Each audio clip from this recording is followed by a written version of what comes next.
Hi friends and families, welcome to Free Baking Class by Elfie. இன்றைக்கி எந்த ரெசிபியும் இல்லை, என்னுடைய ஒரு சின்ன சந்தோஷத்தை உங்கள் கூட எல்லாருக்கூடையும் ஷேர் பண்ணணுன்ட்டு தான் இந்த வீடியோ. ஏன்னா நீங்கள் இல்லைன்னா இந்த அவார்டை நான் வாங்கியிருக்கவே முடியாது. நம்ம நாட்டில் நம்மளுக்கு அவார்டு கொடுக்குறாங்களா இல்லை, அந்தளவுக்கு நம்ம எதுவும் பண்ணதில்லை. ஆனால் வெளிநாட்டில் நம்ம பண்ணுற வேலையை பார்த்துட்டு ஒரு அவார்டு கொடுக்குறாங்க அப்படிங்கிறது நம்ம எல்லாருக்கும், ஸ்மால் பிஸ்னஸ் பண்ணுற எல்லாருக்குமே அது ஒரு பெரிய அது அளவில்லா மகிழ்ச்சியானது. அந்த மாதிரி தான் நம்மளுக்கு யூடியூப்லேருந்து நம்மளுடைய 1 lakh ரீச் ஆனதுக்கப்புறம் ப்ளே பட்டன் சென்ட் பண்ணியிருக்காங்க. அது மட்டும் இல்லாமல் இது ஒரு 3 மாதத்துக்கு முன்னாடியே வந்துருச்சு. இது என்ன ப்ராப்ளம்னா, நம்மளுக்கு நேட்டிவ் பிளேஸ்க்கு தான் இது நம்மளுக்கு அனுப்புவாங்க. அதனால நான் ஊருக்கு போக முடியாத சூழ்நிலையில் நான் ஊருக்கு போனப்போ தான் நானே ரொம்ப எக்ஸைட்டாக இருந்தேன். ஸோ நம்மளுக்குன்னு ஒரு அவார்டு கொடுத்துருக்காங்க. அதுவும் மக்கள் எல்லாருமே, நீங்கள் எல்லாருமே சப்போர்ட் பண்ணி சப்ஸ்கிரைப் பண்ணனால மட்டும்தான் இந்த 1 lakh ரீச் பண்ண முடிஞ்சது. அதனால இந்த அவார்டை கொடுத்துருக்காங்க. ஸோ இது எப்படி இருக்குது அப்படின்ட்டு அன்பாக்ஸ் பண்ணணும்னு சொல்லிட்டு எல்லோரும் பார்த்துட்டோம். சரி, உங்களுக்காக காட்டணுங்கிறதுக்காக தான் இந்த வீடியோவை எடுத்திருக்கேன். பார்த்திங்கன்னா இப்படி தான் இருந்தது. மேலே ஒரு வேறு எந்த பாக்ஸும் போடல, இப்படியே தான் இருந்தது. சும்மா இது நார்மல் ஒரு அட்டை பாக்ஸ் மாதிரி தான் இருக்குது. இது மேலே நம்மளுக்கு ஒரு க்ரீட்டிங் கார்டு மாதிரி கொடுத்துருக்காங்க. அதில் நம்ம 1 lakh ரீச் பண்ணிட்டோம் அப்படிங்கிறத நம்மளுக்கு மென்ஷன் பண்ணி கொடுத்துருக்காங்க. அது மட்டும் இல்லாமல் இந்த மாதிரி அவங்க டீம்லேருந்து இந்த மாதிரி நீங்கள் ரீச் பண்ணிங்கன்னா இந்த அவார்டெல்லாம் பை பண்ணலாம் அப்படிங்கிற மாதிரி கொடுத்துருந்தாங்க. அதுக்கப்புறம் ஒரு லெட்டர், அதாவது யூடியூப்லேருந்தே நம்மளுக்கு ஒரு லெட்டர் அனுப்பியிருக்காங்க. அதாவது நம்ம 1000 சப்ஸ்கிரைபர் 100 சப்ஸ்கிரைபர் அதிலேருந்து 1 lakh ரீச் பண்ணியிருக்கோம் அப்படின்ட்டு யூடியூப் சிஇஓ அவங்களோட சிக்னேச்சர் போட்டு நம்மளுக்கு ஒரு லெட்டர் கொடுத்துருக்காங்க. அது மேலே பார்த்திங்கன்னா இந்த மாதிரி ஒரு ஷீட் மாதிரி வச்சுருக்காங்க. அது கிராச் ஆகிடக்கூடாது அப்படிங்கிறதுக்காக. இதில் தான் பார்த்திங்கன்னா நம்மளுடைய யூடியூப் ப்ளே பட்டன் வந்திருக்கு. இந்த மாதிரி தான் இருக்கும். முதல்லலாம் கொஞ்சம் பெருசாக இருக்கும்னு சொல்கிறாங்க, ஆனால் நான் பார்த்ததில்ல. இப்போ ஒரு ஒரு 20 சென்டிமீட்டர் அந்தளவுக்கு தான் இருக்கும். அந்தளவுக்கு இது நம்மளுடைய லோகோ போட்டு, அதாவது எல்ஃபின் ஃப்ரீ பேக்கிங் கிளாஸ் அப்படின்னு போட்டுட்டு நம்மளுடைய 1 lakh சப்ஸ்கிரைபர்ஸ் அப்படின்னு சொல்லிட்டு போட்டிருக்காங்க. இது வாங்குறதுக்கு நான் எவ்வளோ கஷ்டப்பட்டிருக்கேன்னு எனக்கு தான் தெரியும். சும்மா எந்த இதுவும் வந்துடாதுடா நம்மளுக்கு, அந்த அளவுக்கு நம்ம கஷ்டப்படணும். நம்ம வீட்டில் வேலை பார்த்து சம்பாதிக்கிறதுங்கிறது வேறு. ஆனால் இந்த மாதிரி ஒரு சோசியல் மீடியாவில் இந்த மாதிரி ஒரு அவார்டு வாங்குறது எல்லாருக்குமே ஒரு பெரிய கனவாக இருக்கும். நிறைய பேர் இந்த 1000 சப்ஸ்கிரைபர் ரீச் பண்ணுறதே பெரிய விஷயம் அப்படிங்கிற மாதிரிலாம் ரொம்ப கஷ்டப்பட்டு தான் எல்லோரும் வந்திருப்பாங்க. எல்லோரும் இதை வாங்கி நாங்களும் சில்வர் ப்ளே பட்டன் வாங்கிட்டோம்டா அப்படின்ட்டு வீடியோ போடணுங்கிறதுல தான் எல்லாருக்குமே ஒரு எதிர்பார்ப்பு இருக்கும். அதை நம்ம பூர்த்தி செய்யும்போது அது அளவில்லா சந்தோஷம். இதுவும் சும்மா வந்துடல. நம்ம கஷ்டப்பட்டு வீடியோ போடுறது மட்டும் இல்லாமல் அதில் வர நெகட்டிவ் கமெண்ட்ஸ் எல்லாம் தாண்டி அதுலேயும் நம்மளுக்கு வர ஃபோன் கால் சொல்லவே வேண்டாம். அந்தளவுக்கு அது எல்லாத்தையும் சாக்ரிஃபைஸ் பண்ணி ஒன்றையும் மோட்டிவேட்டடாக எடுத்துகிட்டு தான் இந்த அளவுக்கு நம்ம இந்த அவார்டை வாங்கியிருக்கோம். அதனால் இந்த அவார்டை நான் என்றைக்குமே மறக்க மாட்டேன். நான் சொல்லப்போனால் நம்ம டிகிரி படித்ததோ, நம்ம ஸ்கூல் படித்ததையோ, நம்ம சர்டிஃபிகேட்டையோ, இல்லை ஒரு விளையாட்டில் வாங்கினதையோ எதையுமே நம்ம ஹாலில் மாட்ட மாட்டோம். ஆனால் இதை பெருமையாக மாட்டுறதுல அவ்வளோ ஒரு சந்தோஷம் இருக்குது. ஏன்னா நம்ம ஒரு யூடியூபர் அப்படிங்கிறத இப்போ சொல்லிக்கலாம். இதனால் வரைக்கும் நான் யார்கிட்டையும் அவ்வளோக்கா சொல்ல மாட்டேன், சொன்னதில்லை. மேக்ஸிமம் அவங்களா கண்டுபிடிச்சி கேட்டாங்கன்னா சொல்லுவேனே தவிர்த்துட்டு நானாக சொன்னதில்லை. ஆனால் இனிமே கண்டிப்பாக சொல்லுவேன் நான் ஒரு யூடியூபர் அப்படின்ட்டு. ஏன்னா நம்ம 1 lakh ரீச் பண்ணிட்டோம். அந்த கிரெடிட் கோஸ்ட்டும் எல்லாமே உங்கள் எல்லாருக்குமே தான். ஏன்னா இவ்வளோ லவ் அண்ட் சப்போர்ட் கொடுத்தது நீங்கள் தான். அது நான் என்றைக்குமே மறக்க மாட்டேன். உங்களால் தான் நான் இன்றைக்கி ஒரு மந்த்லி இன்கம் ஏர்ன் பண்ண முடியுது. நான் பேக்கிங் ஹோம் பிஸ்னஸ், அது வீட்டில்.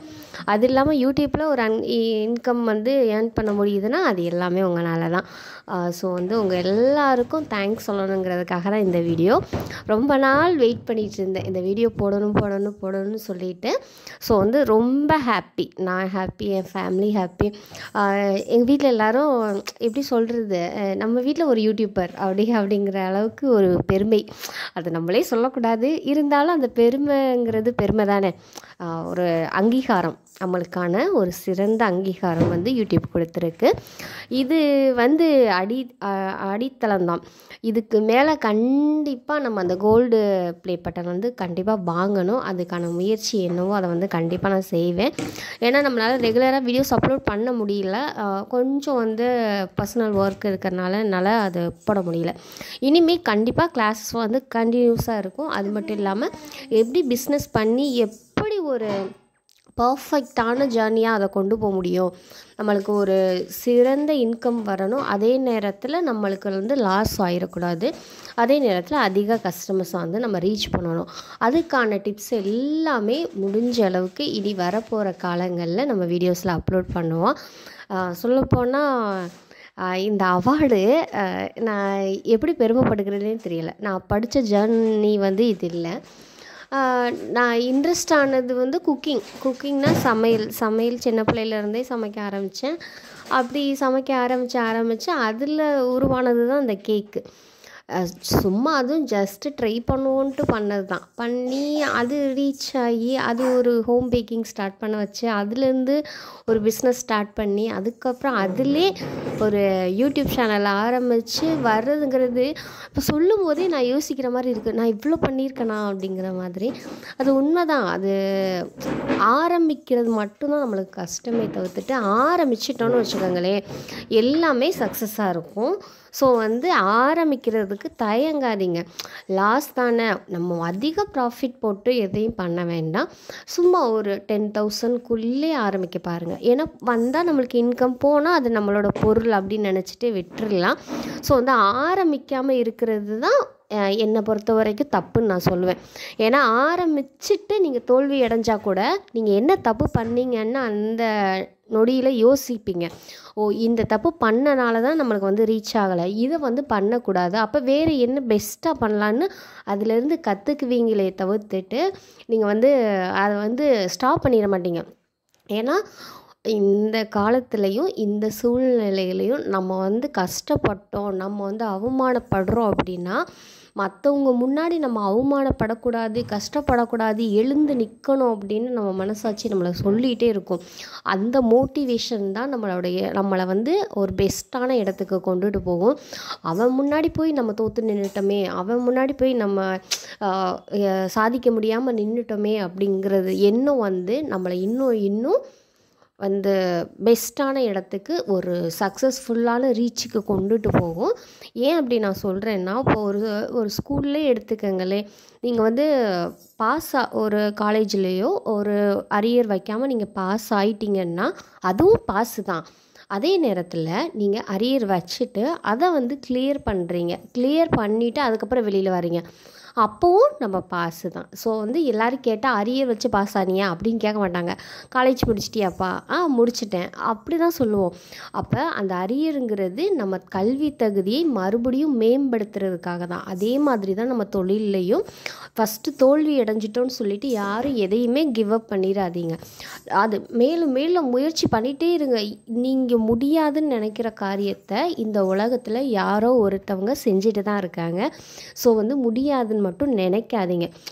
ஃபஸ்ட்டு ஸ்டார்ட் பண்ணுறது மட்டும்தான். இதை பண்ணணுமா, அதை பண்ணணுமா, எதை எப்படி பண்ணணும், அது யோசிக்கவே வேண்டாம். ஸ்டார்ட் பண்ணணும்னு நினைக்கிறீங்களா, ஃபஸ்ட்டு என்ன வாங்கணும், ரா மெட்டீரியல் ஃபஸ்ட்டு பை பண்ணுங்கள்.